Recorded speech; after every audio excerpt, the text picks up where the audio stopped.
following video is the property of A1 Upgrades. Unauthorized copy and or distribution is not permitted. By continuing to watch this video, you accept those terms. eMDs, the manufacturer of several clinical solutions including Medisoft Clinical, LytecMD, and Practice Partner, has moved their patient portal from WebView, which required a file server at the practice location, to Updox. So what this video is about is the basics once your Updox has been migrated or created and what the possibilities are.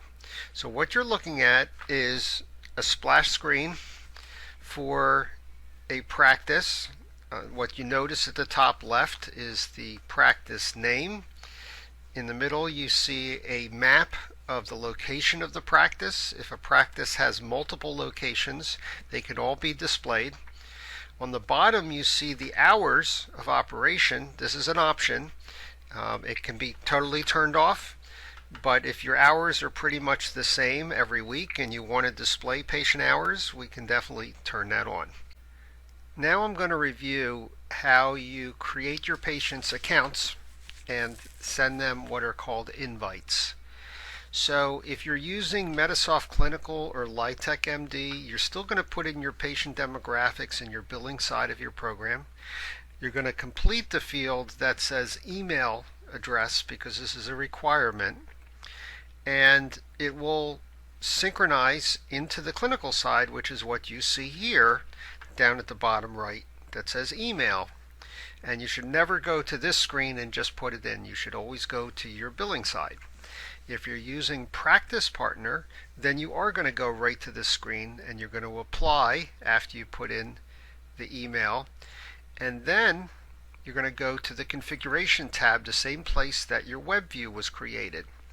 Notice how it copied the email address over here.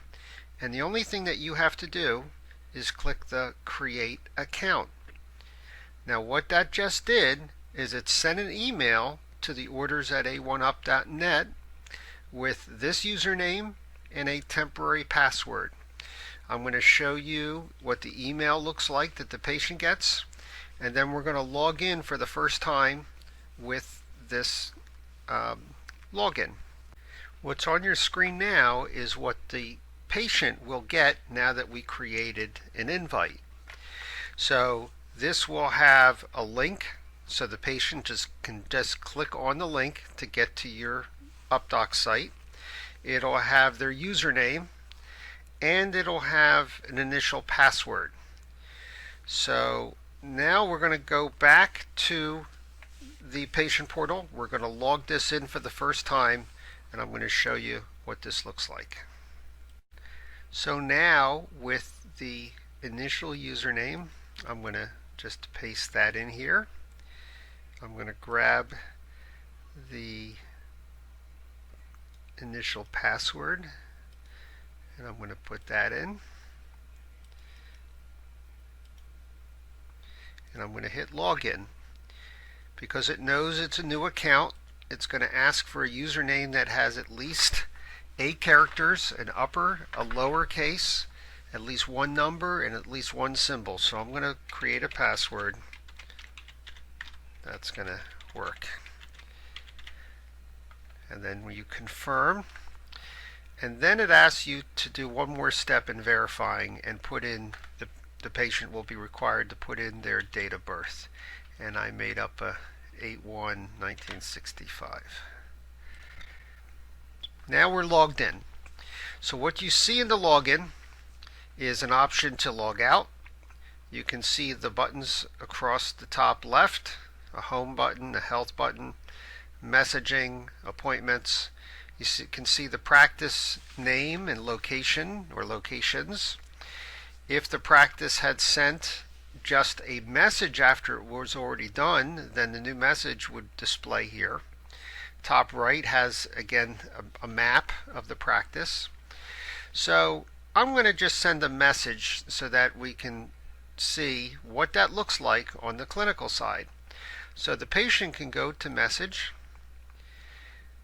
Now the office has the ability to only have one place to send the message to, or to have everybody in the practice, or anything in between. With this practice, I'm just going to send it to the doctor, and I'm just going to say test, and in the subject line I'm going to say testing content. Notice there's a send. There's also a attach file. I would suggest not to open attach files unless we can be assured that it can be scanned by antivirus software. But I'm going to hit send. Before we look at the message from the patient, I want to show you after the Updox account for the patient is created. If you go back to the place that you created the account, you'll see now it says active. You can still see the name without anything else. You can hit this manage account. If the patient ever calls and says that they need their password reset, you don't have to worry about knowing it or telling them a password. It'll work the same way, where you can just do reset password and it'll send the same re-invite that you saw, only with the same username. If something's wrong with the account, you want to re-invite the account, you can hit re-invite. If the patient does not want to participate in here, you can click the opt out and it will stop any messages. And you can also print the card, although sending the message through email is probably a lot easier. Once the Updox has been set up and connected and verified, you see this little symbol like you used to see under WebView that tells you the Updox is connected. Once that's done, you're able to message the patient. So I'm going to take you through a short demonstration to be able to communicate and send a message to a patient. So you're going to hit the message button, and I'll tell you, it's a lot easier to be in the chart than it is to not be when you're sending a patient message. So if I'm in the chart and I hit message and I hit new, you notice how on the patient here it already has the chart number. If you're not in the chart, you got to be careful, because you're not going to hit 2 and find the patient. You're going to make sure you have it coded here to patient. So to send a message to the patient, I'm going to hit 2 and then I'm going to hit patient. And then I'm going to hit the 2 button up top here. See how it put the patient's information in. If this doesn't work and it pops up with an error, it means something happened to the email format. It's not acceptable. So it now just put an email address in there. I'm going to put something for the subject line. I'm going to say test subject.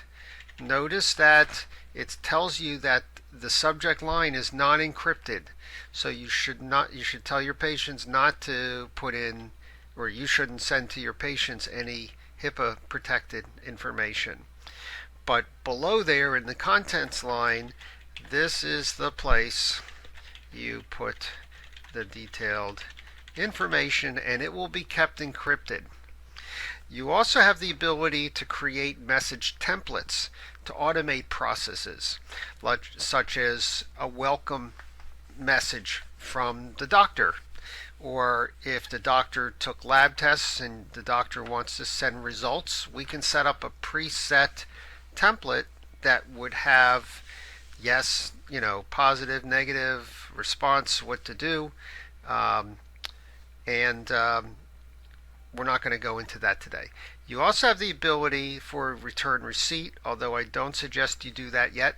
The Updox is a little new, and I noticed a couple months ago there was an issue with that. There's a record button, so that not only is this message going to be saved for the operator or user on the computer, but it will save in the patient specific messages. So I'm going to mark that one too. And then you do have the spell check, and you can attach PDFs or other types of attachments if you want the patient to read something. Normally PDFs you can add in there, but I'm going to hit send, and I'm going to hit yes, and then I'm going to close out of the messages. Now to go back to a particular patient's message, you can go right to the message button here, and it shows you when a message was sent. You see there's test subject. So every time you send a message to a patient, it will send the patient an email with a link for them to click on to get back to the Updox and then to log in with their own password again. So I'm already logged in. Since we sent this patient a message, the patient is going to see this screen. So I'm going to look at, I could either hit view details and see the notifications, or I can click message. Doesn't matter which way. So we can see this is the message the patient sent. This is the message the patient just received. And as you can see, it's all perfect. You can hit reply, you could forward, or the patient can. Other features that are in the Updox that we're not going to get into today, but you have the ability to create a form that a patient can select from with pull downs or options, such as a medical history type form. And what will happen is when you create the form and then it's put on the system, it can be posted within the patient's login, like you see here. Probably be down here where it would say forms, or it can be before the patient even logs in. If you want to send that to a place on the login screen, but in my opinion, it's better to do it within your practice's login. You also have the ability, if you have several patients with the same family and you want everything in one account, there is a way to do that. I'm not going to show you today. And that concludes this example of the beginning parts of Updox. Thank you for watching this video.